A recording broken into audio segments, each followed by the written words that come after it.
आज हम पढ़ेंगे पदार्थ की अवस्थाएं, स्टेट ऑफ मैटर, कि पदार्थ की कितनी अवस्थाएं होती है और उन अवस्थाओं के गुणधर्म। ठीक, हमारे चारों ओर पाए जाने वाले पदार्थों को तीन अवस्थाओं क्रमशः ठोस, द्रव तथा गैस में वर्गीकृत किया गया है। मतलब हमारे आसपास जितने भी पदार्थ पाए जाते हैं या जितनी भी वस्तुएं पाई जाती हैं उन्हें हम तीन भागों में, तीन अवस्थाओं में बांटे हैं। ठीक, नंबर पहला किसे, ठोस में, और नंबर दूसरा द्रव में, और नंबर तीसरा गैस में। ठीक, पदार्थ की ये अवस्थाएं उसके गुणों की विभिन्न विशेषताओं के कारण होती हैं। पदार्थ की ये अवस्थाएं उसके मतलब उनके गुणों की, जो ठोस द्रव गैस है उनके गुणों की, उनमें जो गुण पाए जाते हैं उनकी विशेषताओं के कारण होती हैं। ठीक, नंबर पहला क्या है, ठोस अवस्था, सॉलिड स्टेट। नंबर पहला ठोस अवस्था, सॉलिड स्टेट। ठीक, द्रव्य यानी पदार्थ, द्रव्य यानी पदार्थ, द्रव्य और द्रव में अंतर होता है। या अगर यहाँ पे या लग गया तो मतलब ये द्रव्य हो गया, मतलब पदार्थ। अगर सिर्फ वाह है तो मतलब द्रव यानी कि पानी। ठीक, द्रव्य की या पदार्थ की वह अवस्था जिसका आकार एवं आयतन दोनों निश्चित होता है। द्रव की वह अवस्था जिसका आकार ठीक, उसका आकार तथा आयतन, ठीक, आयतन दोनों अगर निश्चित होता है तो ठोस कहलाती है। आकार तथा आयतन दोनों निश्चित होता है तो ठोस कहलाती है। उदाहरण, पत्थर, लकड़ी तथा बर्फ। पत्थर की आकार भी निश्चित होती है और इसका आयतन भी निश्चित होता है। ठीक, और लकड़ी और बर्फ भी। ठीक, ठोस अवस्था के महत्वपूर्ण गुणधर्म निम्नलिखित हैं। नंबर पहला, ठोस में अणुओं की व्यवस्था, arrangement of molecule in solid. ठोस में अणुओं की व्यवस्था, ठोस अणुओं से मिलकर बने होते हैं। हर पदार्थ अणुओं से मिलकर बना होता है, या वो द्रव्य हो, गैस हो, ठोस हो, कोई भी पदार्थ हो, सब अणुओं से मिलकर बने होते हैं। लेकिन अणुओं का क्रम हर पदार्थ में अलग अलग होता है। ठीक, उनकी व्यवस्था, अणुओं की व्यवस्था जो होती है उनका ये क्रम जो अलग अलग होता है। ठोस में अणुओं की व्यवस्था, और ठोस में देखते हैं हम अणुओं की व्यवस्था कैसी होती है। क्रिस्टलीय ठोस के कण परस्पर निकट एवं निश्चित क्रम में त्रिविम जालक के रूप में व्यवस्थित होते हैं। क्रिस्टलीय ठोस कितने प्रकार के होते हैं, दो प्रकार के। नंबर पहला क्रिस्टलीय ठोस होता है, नंबर दूसरा एक होता है अक्रिस्टलीय ठोस। और क्रिस्टलीय ठोस के कण परस्पर निकट होते हैं और निश्चित क्रम में होते हैं। क्रिस्टलीय ठोस के जो कण होते हैं निकट होते हैं, मतलब ऐसे निकट होते हैं और निश्चित क्रम में होते हैं, एक लाइन से होते हैं। लेकिन जो अक्रिस्टलीय ठोस होता है उनमें कण परस्पर निकट नहीं होते हैं, दूर दूर होते हैं। ठीक, और अनिश्चित क्रम में होते हैं। अगर एक यहाँ है तो एक यहाँ होगा, एक यहाँ हो जाएगा, एक यहाँ हो जाएगा, एक यहाँ हो जाएगा, अनिश्चित क्रम में होता है। कणों की कोई क्रम नहीं होती। ठीक, वो अक्रिस्टलीय ठोस कहलाते हैं। त्रिविम जालक मतलब 3D मॉडल में होता है, क्रिस्टलीय ठोस 3D मॉडल में होता है। ठीक, जैसे 3D मॉडल ऐसे ऐसे ऐसे ऐसे ऐसे। ठीक, क्रिस्टलीय ठोस जो होता है 3D मॉडल यानी त्रिविम जालक के रूप में व्यवस्थित होता है। यही कारण है कि ठोस में कणों की स्थिति निश्चित होती है। यही कारण है ठोस में कणों की स्थिति निश्चित होती है। नंबर दूसरा, ठोस का आयतन एवं आकार। ठोस का आयतन एवं आकार। ठीक, volume and size of solid. ठोस का आयतन एवं आकार। ठोस का आयतन कैसा होता है एवं उसका आकार कैसा होता है, इसमें ये पूछा गया। ठीक, ठोस की कणों के मध्य अंतरा आणविक बल अत्यधिक प्रबल होते हैं। जो ठोस के कण होते हैं, ये ठोस के जो कण होते हैं इनके मध्य जो है, एक कण और दूसरे कण के मध्य अंतरा आणविक बल, मतलब इनके बीच जो बल होता है, इनके बीच जो एक दूसरे को आकर्षित करते हैं, खींचे रहते हैं, वो अत्यधिक प्रबल होता है, बहुत मजबूत होता है। ठीक, अर्थात इसके मध्य अंतरा आणविक अवकाश यानी कि स्थान बहुत कम होता है। और जो ठोस की कणों के मध्य ये जो स्थान होता है ये बहुत कम होता है, एकदम बहुत कम होता है। ठीक, लगभग नगण्य के रूप में, मतलब एकदम बहुत कम। ठीक, इसके जिसके फलस्वरूप कणों की स्वतंत्र गति संभव नहीं हो पाती है।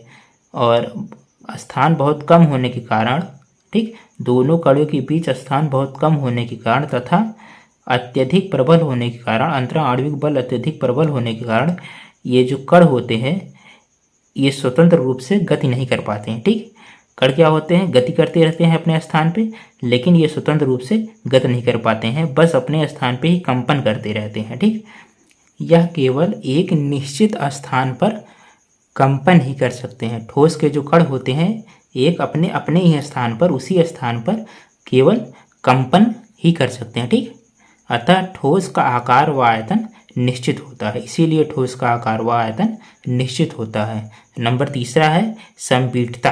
ठीक, संपीड़ितता, कंप्रेसिबिलिटी, अंतरा आणविक स्थान बहुत कम होने के कारण अंतराकणीय स्थान जो कणों के मध्य स्थान होता है, ठीक, बहुत कम होने के कारण ठोस बहुत कम संपीड़ या लगभग असंपीड़ होते हैं।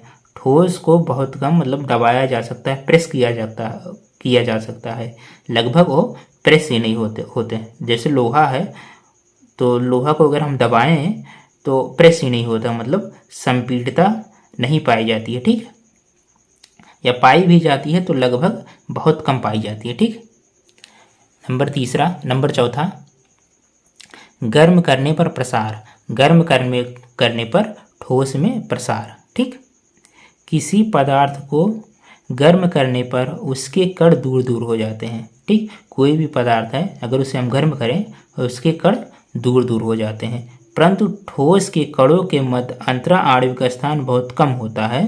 ठोस के कणों के मध्य अंतरा आणविक स्थान बहुत कम होता है, जिसके कारण ठोस को गर्म करने पर कणों का प्रसार बहुत कम होता है। ठीक, अगर हम ठोस को गर्म करते हैं तो उनके कणों का प्रसार बहुत कम होता है, क्योंकि उनके मध्य अंतरा आणविक स्थान बहुत कम होता है। जब स्थान ही कम रहेगा तो कितना भी गर्म कर लें हम, वो उसका मतलब फैल के कहाँ जाएगा, इधर उधर बस कंपन करेगा तेजी से, लेकिन वो उनमें प्रसार बहुत कम होता है। ठीक, फैलाव बहुत कम होता है। नंबर पाँचवा, घनत्व, डेंसिटी। अंतराकणीय अवकाश बहुत कम होने के कारण इसके घनत्व उच्च होते हैं। अंतराकणीय अवकाश बहुत कम होने के कारण इनमें घनत्व उच्च होता है। ठीक, घनत्व इनका सबसे अधिक होता है, क्योंकि कणों के मध्य अवकाश या स्थान, खाली स्थान बहुत कम होता है। ठीक, नंबर दूसरी अवस्था है हमारी द्रव की अवस्था। नंबर दूसरी अवस्था है कौन सी, द्रव की अवस्था। द्रव्य की वह अवस्था जिसका आयतन तो निश्चित होता है, आयतन तो निश्चित होता है परंतु आकार नहीं, द्रव कहलाती है। ठीक, जैसे जल, तेल आदि, इसका आयतन निश्चित होता है। जल का आयतन, जल यानी कि द्रव का आयतन निश्चित होता है, परंतु आकार निश्चित नहीं होता। आकार क्या होता है, अनिश्चित होता है। द्रव अवस्था कहलाती है। द्रव अवस्था के महत्वपूर्ण गुणधर्म। नंबर पहला, द्रव में अणुओं की व्यवस्था। नंबर पहला क्या है, द्रव में अणुओं की व्यवस्था।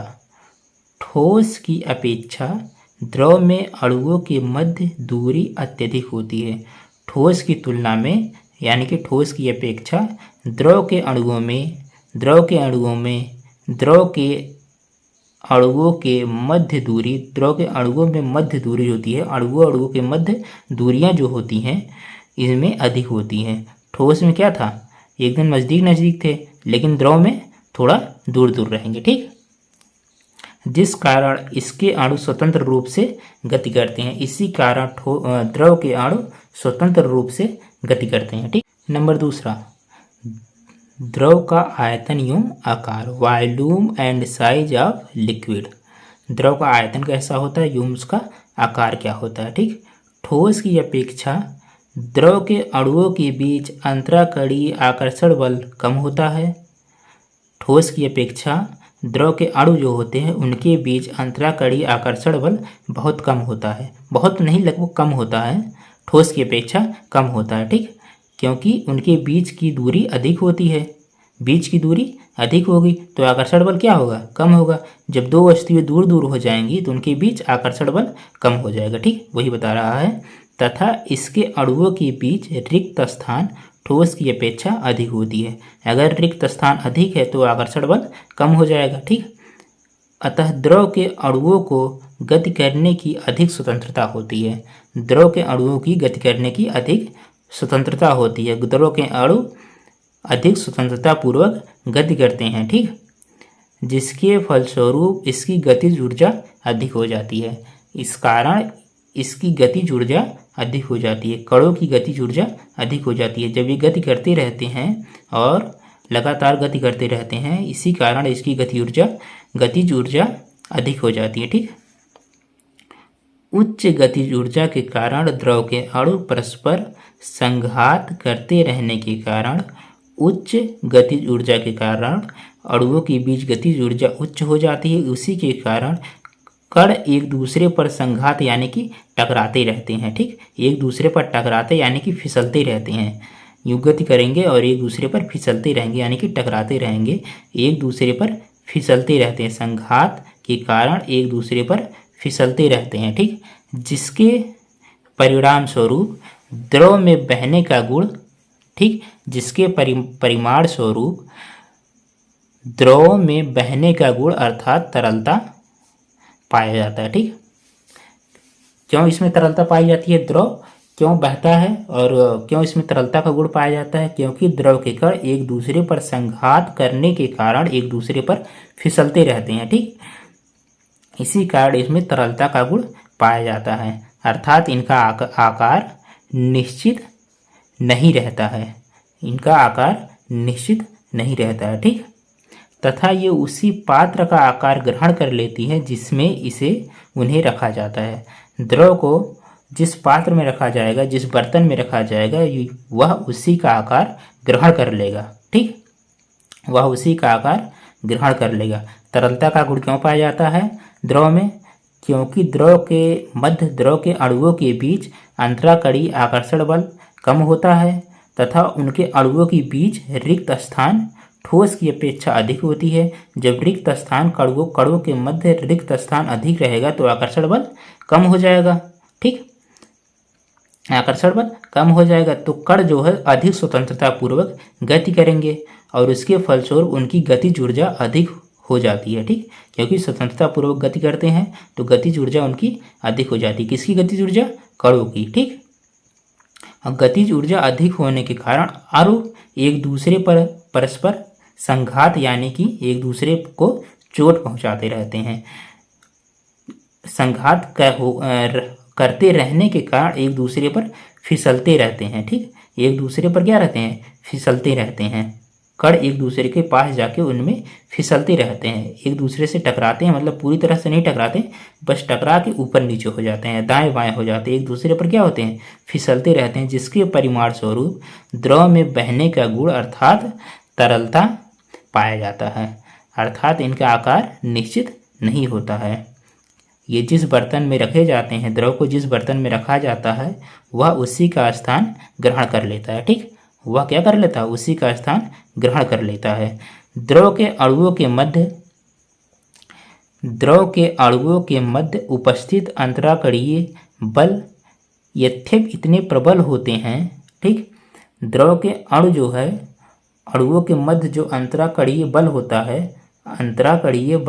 है इतने प्रबल होते हैं कि वे इन अणुओं को द्रव की सीमाओं के भीतर बांध कर रख सकते हैं। ठीक, मतलब इतने प्रबल होते हैं कि वो कणों को एक दूसरे के साथ बांध कर रख सकते हैं। मतलब कण इतने भी स्वतंत्र नहीं होते हैं कि कण एक कण को दूसरे कण, मतलब कण जो है एक दूसरे को छोड़ के भाग जाएं या दूर चले जाएं। उतने प्रबल होते हैं कि बांध के रखते हैं, लेकिन उतने प्रबल भी नहीं होते कि जो है उनको स्वतंत्रता की मतलब स्वतंत्रता नहीं मिलती कणों को। ठीक, एक दूसरे को बांध के रखते हैं द्रव की सीमाओं के भीतर बांध कर रख सकते हैं। फलस्वरूप द्रव के अणु इसकी सीमाओं के भीतर ही अनियमित गति करते रहते हैं। फलस्वरूप द्रव के कण जो है इसकी सीमाओं के भीतर अनियमित रूप से गति करते रहते हैं। अनियमित रूप से मतलब कभी तेज, कभी धीमे, कभी तेज हो जाते हैं, कभी धीमे हो जाते हैं। ठीक, अनियमित रूप से गति करते रहते हैं। इसी कारण द्रव का आयतन निश्चित होता है। इसी कारण द्रव का आयतन निश्चित होता है। अगर जो है द्रव के कण एक दूसरे को बांध के ना रख सकें, एक दूसरे को बांध कर नहीं रख पाएंगे, अगर इन्हें खुला छोड़ने पर ये गैस की तरह उड़ जाएंगे, ठीक, वातावरण में विलीन हो जाएंगे, तो इनके क्या होगा, इनका आयतन अनिश्चित होगा। क्योंकि इनका आयतन जो है, द्रव का आयतन, देखिए द्रव का आयतन निश्चित होता है। क्यों निश्चित होता है? क्योंकि द्रव के कण एक दूसरे को बांध के रखते हैं। ठीक, मतलब ठोस जितना प्रबल तो नहीं होते हैं, लेकिन उससे कम प्रबल होने के कारण ये कण एक दूसरे को बांध कर रखते हैं। लेकिन इनमें स्वतंत्रता की, ये इनके अणु जो है स्वतंत्रता पूर्वक गति कर सकते हैं। ठीक, स्वतंत्रता पूर्वक गति कर सकते हैं, लेकिन एक दूसरे को छोड़कर भाग नहीं सकते हैं। एक दूसरे के साथ तो रहेंगे, लेकिन दूर दूर रहेंगे, और एक दूसरे मतलब फिसलते रहेंगे, एक दूसरे पे टकराते रहेंगे, एक दूसरे पे फिसलते रहेंगे, लेकिन एक दूसरे को छोड़ के भाग नहीं सकते हैं। उनमें आकर्षण बल इतना तो होता है, इतना प्रबल तो होता है कि एक दूसरे को छोड़ के भाग नहीं सकते। अगर एक दूसरे को छोड़ कर भाग जाए, एक कण दूसरे कण को छोड़ के भाग जाए, तो क्या होगा, आयतन जो है अनिश्चित हो जाएगा। ठीक, लेकिन एक दूसरे को छोड़कर नहीं भाग सकते, इसी कारण आयतन निश्चित होता है। ठीक, नंबर तीसरा क्या है, संपीड़ितता, कंप्रेसिबिलिटी। द्रव ठोस की अपेक्षा अधिक संपीड़ होता है। द्रव जो है ठोस की अपेक्षा अधिक संपीड़ होता है, मतलब द्रव को ठोस की अपेक्षा अधिक हम चपटा कर सकते हैं, मतलब अधिक प्रेशर लगा के उसको आकार को या उसके आयतन को कम कर सकते हैं द्रव के। क्योंकि ठोस की अपेक्षा इनके अणुओं के मध्य अंतरा आणविक स्थान अधिक होता है। ठोस की अपेक्षा इनके अणुओं के मध्य, अणु जो होते हैं, दो अणुओं के मध्य अंतरा आणविक स्थान अधिक हो जाए। जब स्थान अधिक रहेगा तो उसको हम प्रेस करके, मतलब दाब लगाकर उन्हें पास लाया जा सकता है। जब उन्हें हम पास लाएंगे तो संपीड़ितता क्या होगी, अधिक होगी। अगर हम जितना पास लाएंगे उतनी संपीड़ितता अधिक होगी। अगर हम उसे पास ना ला सकें तो संपीड़ितता क्या होगी, कम होगी। ठोस की संपीड़ितता क्या होती है, लगभग बहुत कम होती है, लेकिन द्रव की संपीड़ितता अधिक होती है, क्योंकि इनके अणुओं के मध्य अंतरा आणविक स्थान अधिक होता है, इसीलिए इन्हें हम संपीड़ कर सकते हैं। मतलब और दबाव इनके बीच में अगर डालें, दोनों कणों के बीच को एक कण को इधर से ढकेला जाए, एक कण को इधर से ढकेला जाए, जिनको ढकेला जाएगा तो ये एक दूसरे के नज़दीक आएंगे, क्योंकि इनके बीच स्थान रहेगा। ठीक, नंबर चौथा क्या है, प्रासरण। नंबर चौथा प्रासरण, एक्सपेंशन। द्रव ठोस की तुलना में अधिक प्रसार दर्शाते हैं। द्रव जो है ठोस की तुलना में अधिक प्रसार दर्शाते हैं। प्रसार मतलब बहाव, फैलाव। ठीक, द्रव ठोस की तुलना में अधिक फैलाव, कणों के मध्य अधिक फैलाव मतलब होता है, क्योंकि द्रव के अणुओं में अंतरा आणविक स्थान ठोस की तुलना में अधिक होते हैं। जब अंतरा आणविक स्थान अधिक होगा, ठीक, स्थान जब अधिक होगा तो प्रसार भी अधिक होगा। ठीक, प्रसार क्या होगा, अधिक होगा। पहले हम क्या पढ़े, ठोस अवस्था, फिर दूसरा गैस अवस्था, मतलब दूसरा द्रव अवस्था और तीसरा गैस अवस्था। ठोस अवस्था में क्या था, ठोस का ना तो ठोस का आकार भी निश्चित था और आयतन भी निश्चित था। ठीक, और द्रव में सिर्फ उसका आयतन निश्चित था लेकिन आकार अनिश्चित था। और गैस का ना तो आकार निश्चित है और ना ही आयतन निश्चित है, दोनों क्या है, अनिश्चित है। द्रव की वह अवस्था जिसमें द्रव का ना तो आकार निश्चित होता है ना ही आयतन निश्चित होता है, गैस कहलाती है। उदाहरण हाइड्रोजन, हीलियम, ऑक्सीजन, जल वाष्प आदि। ठीक,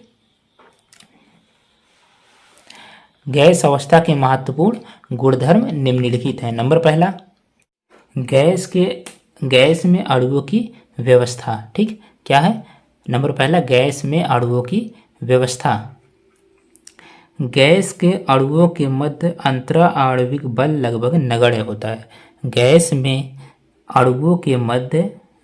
में अणुओं के मध्य अंतरा आणविक बल लगभग नगण्य यानी कि शून्य होता है, क्योंकि अंतरा आणविक स्थान बहुत अधिक होने के कारण अंतरा आणविक स्थान बहुत अधिक कणों के मध्य जो स्थान होता है बहुत अधिक होता है, इसी कारण अंतरा आणविक बल लगभग शून्य होता है। इसी कारण ये अनियमित रूप से सभी दिशाओं में तीव्र वेग से गतिशील होते हैं। इसी कारण ये अनियमित रूप से मतलब इनका कोई मतलब चाहे जिस दिशा में अनियमित रूप से कभी इधर कभी उधर सभी दिशाओं में, ठीक, चारों दिशाओं में सभी दिशाओं में अति तीव्र वेग से गतिशील होती है।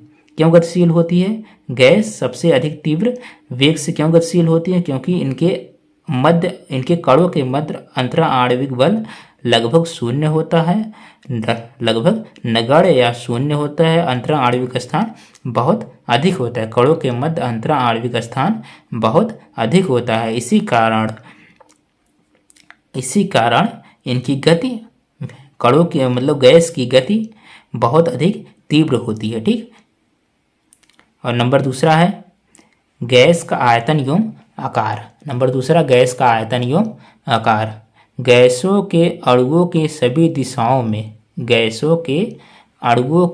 दिशाओं में गतिशील होने के कारण इनका आकार एवं आयतन अनिश्चित होता है, ठीक।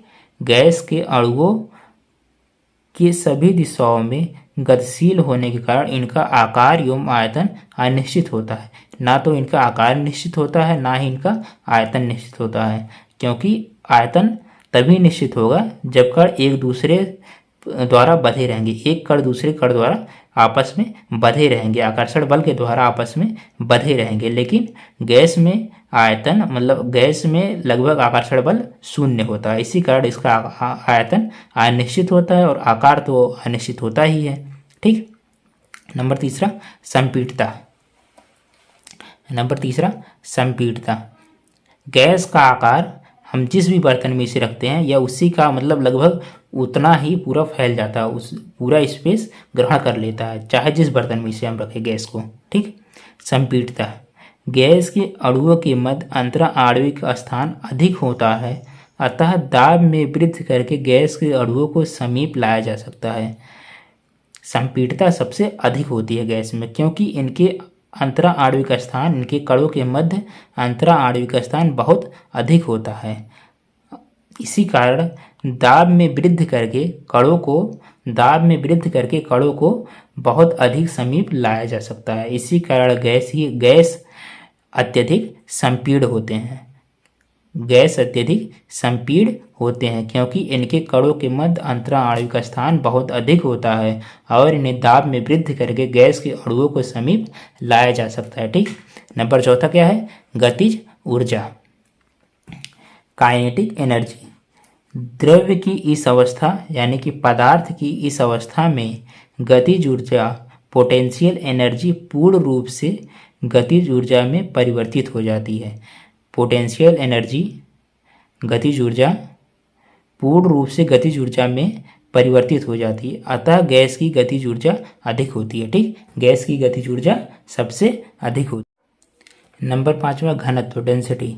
अंतरा आणविक स्थान अत्यधिक होने के कारण गैसों का घनत्व बहुत कम होता है। देखिए कि अगर कोई भी पदार्थ है उस पर अंतरा आणविक स्थान एकदम कम होगा तो घनत्व सबसे अधिक होगा, अंतरा आणविक स्थान लगभग नगण्य होगा। अगर कणों के मध्य की दूरी, जो पदार्थ के कण है उनके मध्य की दूरी सबसे कम होगी तो घनत्व क्या होगा? अधिक होगा, सबसे अधिक होगा।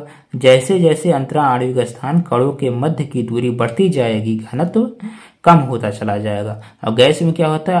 अंतरा आणविक स्थान कणों के मध्य अंतरा आणविक स्थान बहुत अधिक होती है, इस कारण घनत्व बहुत कम होता है, ठीक। प्रसरण, एक्सपेंशन। दुर्बल या नगण्य अंतरा आणविक आकर्षण बलों की उपस्थिति के कारण, मतलब क्या कह रहा है? अंतरा आणविक बल लगभग नगण्य या शून्य होने के कारण गैसों को गर्म करने पर अत्यधिक प्रसारित होते हैं, ठीक। अंतरा आणविक बल लगभग शून्य होता है, अगर गैसों को हम गर्म करेंगे तो यह अत्यधिक प्रसारित होता है, ठीक। जितना गर्म करेंगे यह उतना ही फैलेगा, ठीक।